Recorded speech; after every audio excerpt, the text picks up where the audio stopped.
Hey, it's Ashley, the Boot Babe. I recorded an episode of the Cowboy Boot podcast with Lindsay Rosser-Sumpter. I'm excited to share that with you on Western Fashion Behind the Scenes. This woman is a fashion icon. She's also a rodeo legend. I hope you enjoy this episode of the Cowboy Boot podcast with Lindsay Sumpter. You know, I talk a lot about grit. Grit is defined as courage and resolve, strength of character. The Western Sports Foundation awarded the Grit Award to my friend Lindsay Sumpter. She is so deserving, and now she is being awarded with the Breaking Trail Leadership Award by Montana Silversmith and Judy Wagner. I was able to catch an interview with her where we talked about women's sports, women's rodeo, the future of breakaway roping, and so many more things. Hey, it's Ashley, and we are live on the Cowboy Boot podcast with someone who I'm so excited to talk to and catch up with. Lindsay Sumpter is here. Hello, Lindsay. Hi, good morning. First of all, there are some people who don't know you, so tell us all about who you are, Miss Lindsay. I was born and raised in the rodeo industry business. My grandfather was cotton rosser, stock contractor for 70 plus years in the PRCA. They called him the PT Barnum of rodeo. So did a lot of all of the innovative things to bring the bull jumper from Spain, the cowboy boot with a horse that comes out of it. He did the openings of the NFR in the early 80s when it moved to Vegas. And then he was instrumental in that when they would do these like extravagant openings. He was very much part of that. So he was very into the showmanship side of it. But born and raised in the industry, rodeoed all through high school and college, worked for the professional bull riders a little bit out of college. And then I was a college rodeo coach for 15 seasons. Now I transitioned to full-time faculty. So I'm in ag business, just kind of anything that you can think in ag business. I'm in the ag department for Otero College. And 3 years ago, after competing at Women's Rodeo World Championship for the first 2 years, I took on the role as commissioner of Women's Rodeo World Championship, which is the largest all-female rodeo in the world with 750,000 added female athletes this year. We added goat tying, which is not obviously everyone knows that goat tying is done after college. So we wanted a chance to recognize those athletes, and we have the goat tying. And we are the only organization that classifies ladies on their athletic ability. So we have the pro, challenger, and limited, which allows an inclusive environment for all female athletes, not only at the top, but all the way to beginning or end of career in your ability.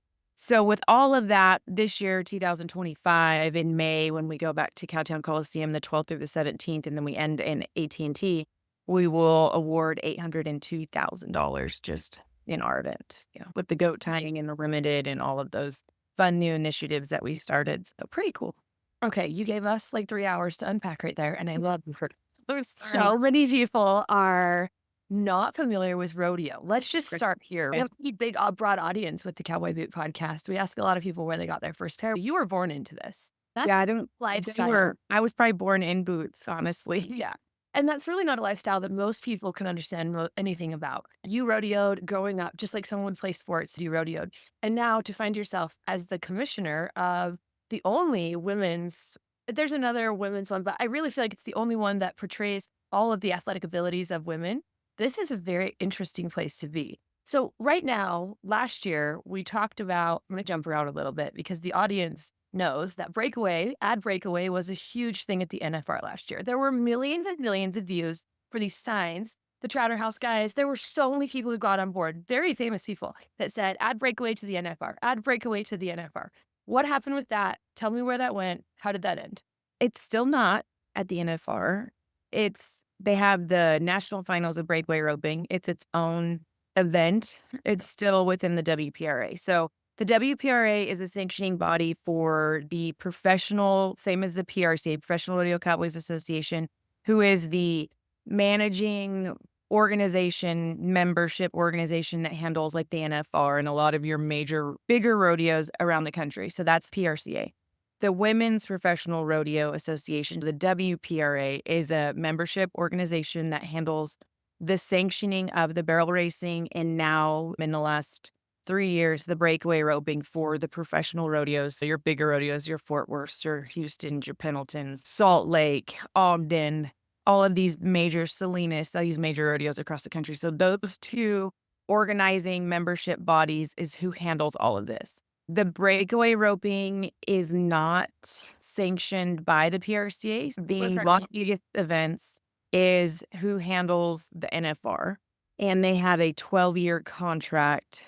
And so I think that it it poses some challenges to adapt the contract to get the breakaway in the Thomas and Mack at the NFR. But the national finals of breakaway roping is in Las Vegas. It's on December 3rd and 4th, so Tuesday, Wednesday, and the NFR starts on Thursday. So Tuesday, Wednesday is the breakaway. So the first year was at the Orleans during kind of the same time frame before the NFR started. Last year, 2 or 3 years now at the South Point, at my Blue Long South Point, which it's a great place for it. If it's not going to be in the NFR, in the Thomas and Mack, I think rodeo is so accepted and well loved in the South Point. They're amazing hosts. They treat the ladies well. So that body and those two bodies are one entity basically that's been operating for years. How long have those entities been alive? The WPRA is the longest women's membership organization in sports, and I think they're creeping around 95 years or 85 years, something like that. I know it's been a while. And then the PRC has had a couple different names. It's old as well. It's almost 100 years old. So Okay, so these are sport bodies. Women's Rodeo Championship started how long ago? And give us an update on that. Just so if someone's listening that has never heard about this. This is Right. interesting, and this is a deep dive into the world of rodeo. Yeah, for sure. The Women's Rodeo World Championships. So the event is going on year 6, and it was developed by Sean Gleason and Gary McKinney. So Sean Gleason of the PBR, he's the CEO of the PBR, who's owned by Endeavor. So Endeavor owns PBR. And Gary McKinney, who's a businessman who owns the WCRA, so the World Champion Rodeo Alliance. So another rodeo entity. They got together and developed the Women's Rodeo World Championship. They saw a need for ladies in the industry, that they were underserved. So they wanted to have the largest all-female rodeo in the world. So they just did it. That's pretty much like they were in Chicago at a WCRA event, and they awarded equal money to the breakaway ropers, the same as the barrel racing. They awarded Jackie Crawford $50,000 that night, and they were like, saw how much the crowd loved the breakaway and how much they loved watching the ladies compete, not only in the barrel racing, but in the breakaway. And so they wanted to have the largest all-female rodeo. So they started that 5 years ago. And so this year, new is the Women's Rodeo Championship, which we developed the business of WRWC. Women's Rodeo Championship. Now we have Fancy, our new logo. If you see this cute cowgirl that has lips and hair, and I have a hard time. I feel like all females can be included in her. She is everybody. She is everybody that you've seen. She can be you. She can be me. She can be a barrel racer. She can be a breakaway roper. She can be a goat tire. She's not just one thing. So I wanted it to be I wanted a figure that embodied all of us, whether you're a cowgirl or not. I wanted her to be, when you looked at her, you knew that she was just a BA gal who maybe grew up around horses. Maybe she did it. Maybe she just wants to be a cowgirl. Maybe she just wants to have a cool hat and a pair of boots and just feel that. And that's who we developed when we started Women's Rodeo Championship, was the logo of Fancy and bringing her in. Okay, I'm going to show Fancy on here, and I'll add that into the episode. It's really interesting. So your goal is to make women's rodeo a household name. Give us some examples of household names that are already out there in the women's industry that you hope to be like, or what you are aiming to do. If you watch sports at all, obviously the Caitlin Clark effect of what happened with the WNBA, and actually her college athletic career being one of the highest point earners, male, female, in the world, and just bringing that light to her name and likeness and everything that she's done for women in women's basketball. The WNBA had historically not had great ticket sales, and then here comes Caitlin Clark straight off of her college career and selling out stadiums. And then Simone Biles, if you look at ladies in gymnastics, what she did, she stepped away. They had all of their controversy with women in gymnastics. Here comes Simone Biles back and just dominates at the Olympics. There's a lot of very strong, the Williams sisters in tennis. There's a lot of different ladies, but you don't look at female rodeo athletes And there is the staples. Obviously, there's the Sherry Serbies, and when there's Brittany Posey Tanazi, and there's now Haley with sister. But they're all barrel racers. And if you look at other female athletes, Jackie Crawford and Larry Di, all of those ladies, they're household names to us, but none of them are household names like the Caitlin Clark effect. So really, our goal is to be an inclusive environment for all female athletes, no matter their ability. So there's a spot for you with us. You can be, you can be the best, and there's a spot for you, and you can be in the beginning stages of your career, and there's a spot for you, and you can be the pharmacist that likes to go to barrel races on the weekends or ropings on the weekends, and you can be a PA or a doctor or a lawyer, and you rodeoed, you hung up your competitive side, like you can knock the dust off those boots and come right back and have a place where you're not like, I'm gonna get my what handed to me here today, but I want to be here. And so we want to be that avenue for all females to come and have a chance for great money and be the lady that holds up that big check, whether you're a professional athlete or you're a mom that doesn't get to go 9 months on the road. That's not a conducive environment for every female. And so we want to be that place for everybody. I think that there is a need for inspiring a younger generation. I think that's what you're doing in a really big way. I see a lot of younger kids saying, oh my gosh, I think I want to do this. I want to understand it. I want to do it. And there was never that before. I feel like this specific organization that you've developed with these guys is really aiming at that and helping the mainstream media pick up what's really important and how they can make money off of it. What's the mainstream media interested in? Well, they want to make money. How do they make money? They need eyeballs. You know how eyeballs get there. And so right now, tell me a little bit about where we can watch or what's going on with the process of how we can watch the rodeo or your events. With our relationship with PBR and WCRA, 3 years ago, we were on CBS Network. Women's Rodeo World Championship was Halloween day following a football game. We had almost 3 million viewers had registered across to watch Women's Rodeo, which is one of the largest network television viewership ever. Granted, we were in a great spot right after a football game, Halloween, people are there, they watch. So we've been on CBS. We've been on CBS Sports Network, Cowboy Channel, Cowgirl Channel. We have a strong relationship with them. We're streamed on Pluto and Ride Pass TV. We were supposed to have a deal with Merit Media, and then all of that fell through with the PBR, which we hate that relationship dwindled. So now we're just currently in that process of trying to find a home, which is fine. And obviously we will love our relationship with the Cowboy and the Cowgirl Channel, and we value them so much and super thankful to be on their platform as well as Ride Pass and Pluto TV. In the big picture, we would love to be on a network that would allow showcasing these female athletes they have so many amazing stories. I was telling you about a story of a school nurse in a town of 1,000 people who gets to go compete and makes it all the way to AT&T Stadium and competes in front of 30,000 people. Like, who would think that a school nurse would ever have that chance? But then here she is, Women's Rodeo Championship is allowing that for someone like that. We just really want to tell these stories, and we've done a segment called Inner Boots, showcasing these females that have done so much for the industry. Marianne Miller, she was a world champion within the WPRA in the roping side of things and never really was showcased in her career, and has been doing real estate and all kinds of other things, and now working with Tito's to do some amazing things to help female athletes and showcase ladies like that, to tell the story that they overcome cancer treatments, overcome all these other adversities in life to compete on such a great stage. And I think you're really passionate about it in a way that most people, they aren't connected to themselves that way. Like, they don't understand how amazing it is to be able to get on a horse and go compete for something. It's a lost art. It truly is. There's so little people that understand it. As the circle gets bigger and as we have more inclusiveness inside of rodeo and the Western world and Western fashion, obviously TV, Yellowstone, all these things have made crazy lists. what you know. Everyone's looking this year. This is the year. They were looking last year, but man, they're looking this year. The controversy between Taylor Sheridan and Kim Costner created the opportunity for everyone to get involved, which, like it or not, I don't really have a lot of opinions about that because it's just TV. I did watch Taylor Sheridan on Joe Rogan, though, and this was very interesting. If you haven't seen that interview, you should watch it. And I need to watch it. You really get to know his personality and his side of like why he does what he does. And he says, I'm a storyteller. My job is to tell a story.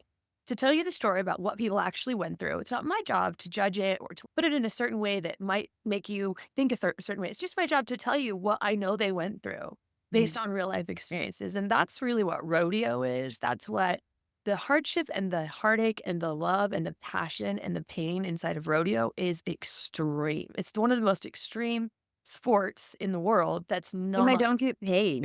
It's like an addiction. You pay to play, you pay to be there, you pay to get there. You have these hundreds of thousands of dollars in animals and rigs and all of these things, and then you put up entry fees and you can blow it. Just that right? And then you just get in the rig and you go to the next one and you're like, that didn't work out. Let's hopefully we can turn the ball around a little bit. Yeah. You look at people that are really famous, like the Wright family, right? I love the Wright family. I love watching them. They've been through some really hard things last year, right? One of them lost a child. One of them had surgery, this, that, the other. And these are the things that they've started showing. I can see Teton Ridge did a series on NFR, right? It's the first one I've ever seen on YouTube. That's what is the NFR? And it's showcasing some of the people that they want to showcase. I want to see the women, right? I want to hear these stories of triumph where they raised kids that rodeoed. And I want to inspire a generation that has no idea about it on a Lifetime network, or I don't know who's Dale Frisbee on. I don't even know, but these kind of networks that are already doing entertainment need to do some edutainment, right? Education and entertainment. So if you listen to this podcast, the Cowboy Boot Podcast, this is about what people do in their cowboy boots. And Lindsay's doing a lot of stuff. Look, she's a professor. She's a mom. You got kids. You got a husband. You got a world champion winning horse forever, ever. You have all these amazing things. So this year at NFR, where can we find you? If someone wants to get a hold of you and talk to you, because I guarantee this is an in-person conversation, right? It's hard to call up and be like, hey, I saw this podcast or heard this thing and I think you need this. But if someone wanted to find you at NFR, how do they find you? I'm excited to be at a great event for our dearest friend, Judy Wagner with Montana Silversmith. They did a story about her life. And she's one of those influential cowgirls who, like the Pam Minnick, we developed the Pam Minnick Lifetime Achievement Award at Women's Rodeo World Championship, awarded it to Reba last year, and she accepted, which we're just going to shoot for the stars and see what happens. But Pam is like our fairy godmother, and she's just a huge part for Women's Rodeo Championship. And Judy Wagner is another one of those ladies that we rely on to realize the history behind the fight that a lot of these women have fought for so long to get some sort of equity across the board for ladies and female in rodeo. Really, they have fought the good fight for a long time, much longer than myself. So there's a great event for Miss Judy Wagner on the 3rd at the South Point showroom. And it's from 4 to 6, and it's a viewing of her movie that they did about her. So I'll be there the 3rd and 4th during the breakaway national finals of breakaway roping. I'll be around. I go hunt and do some momming and professoring for a couple days, and then turn around and come back the 10th through the 12th, doing a little kind of like a media tour and going and seeing our buddies at Rump Chat and some of those other little shows that are around there. So I'll be in and out, but really just email me, lsumpter@wrwc.rodeo. Happy to just and enjoy the conversations. I'm around. And I'm like you. We end up in the people look at us because we're tall and we have big presence and we go places. And you have red hair and I have blonde hair, and we're just like, hi, here we are. Very approachable. So anytime anybody wants to have a conversation, I love to visit and entertain and meet new people. And as a coach, and I coach on breakawayroping.com as well for breakaway roping, but it's all about sharing knowledge. And that's my big thing. It's like, why do you do what you do? Is because I love to share the knowledge of roping and everything. I had so many great teachers. I was lucky because I grew up in this business in the rodeo world. And there was a lot of guys that kind of came in and out, world champions and NFR cowboys, and they all helped me. So my job to just carry on and share knowledge. But anytime anybody wants to visit, I'm good for a visit. That's why we love you. That's why I love talking to you. We've known each other for 15 plus years and have been right It where might be more than that, to be honest. 20. We look good. Yeah. I'm excited because I think next year is even I think it's only going to get bigger from here for the organization that you are the commissioner of. That is quite a feat, right? Woman commissioner of a rodeo organization. This is someone you should aspire to be like. If you're listening to this and you don't have a role model, Lindsay's your new role model. This would be a good thing, right? It's hard to find role models. It really is. There's not. Let's say that word though. So don't paint me the perfect picture. I can have a very passionate I love about you. We're right behind the chutes, screaming at those rodeo athletes. I've seen it. Yeah, I don't know if anybody watched the Kid Rock Rodeo. It was on CBS as well, but I was lucky enough to be the assistant coach for the Team Free Riders, and we won. And they were Trevor Brazil, who's what, like a 27-time world champion. He's, "What are you doing?" And I'm like, "What do you mean?" And he's, "You're just running AT&T Stadium." I was back and forward to the back and shoots, the rope and shoots, all over the place. He's, "You're like all over the place." And I'm like, "This is what I do. This is my job as a coach was always, I can't do it for you, but I will be there to support you and kick the corner in. And I will always, when you turn around and you look, I'll be right there." And so that's how I coach. And so to our advantage, we ended up winning that rodeo. So it was pretty funny. And I had a guy call me and he's, "If that didn't get you any recruits, and I don't know what to tell you because you worked your tail off." And I'm like, "Well, they're probably scared." Amazing. There's nobody with work ethic like Lindsay Sumter. Are you kidding me? That's like what you want to aspire to be like. So thanks for sharing your life with us, for sure, and for having me. You're welcome. This is Ashley on the Cowboy Boot Podcast, and we are headed to the National Finals Rodeo here in just a little bit. If you've never been, that's the Super Bowl of rodeo. We had Lindsay Sumter on today. She knows everything about women's rodeo. If you want to get to know her more, I will leave all of her details in the comments. Thanks for being here, and just remember, it's always a good time to wear cowboy boots.